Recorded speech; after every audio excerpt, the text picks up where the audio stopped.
Mesdames, Messieurs, d'habitude à l'UDC, on est de bonne humeur, mais aujourd'hui, vous pouvez le voir, notre mine est grave, car la situation est grave. Le Conseil fédéral et ses alliés européens veulent bafouer notre liberté. Ils veulent livrer notre démocratie directe à la Commission européenne. Mesdames, Messieurs, l'Europe et ses principaux pays traversent des crises politiques sans précédent. La France est un exemple concret. Et la Suisse est notre système démocratique à démocratie directe, avec tout en haut les communes, les cantons et la Confédération, sont souvent cités en exemple. Or, aujourd'hui, ce que le Conseil fédéral et ses alliés veulent faire, c'est tout démonter, ce système-là. Et c'est reprendre les lois, les règlements et les ordonnances de Bruxelles. Ça veut dire que c'est la fin de notre démocratie directe. Et soyons honnêtes, l'accord cadre que Berne veut imposer à notre peuple est un accord de soumission à Bruxelles et non plus aux lois de notre pays. Et je vous parle d'un poison discret mais bien mortel pour notre démocratie et notre économie, le contrôle des aides d'État par l'Union européenne. Donc, que nous propose finalement cet accord cadre? Une surveillance systématique des aides d'État.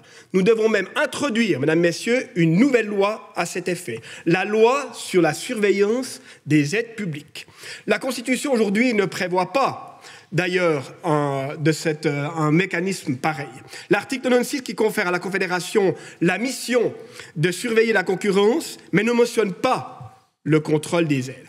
Nous introduisons donc ici un droit constitutionnel matériel. Rien que pour cette raison, mesdames, messieurs, les accords doivent être soumis au peuple et au canton.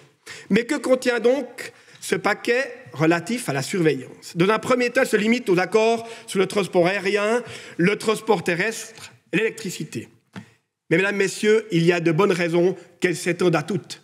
Parce que, contrairement aux accords bilatéraux actuels avec une reprise statique, nous passons à une reprise dynamique. Ça veut dire qu'à terme, nous devrons reprendre un contrôle sur l'entier des activités.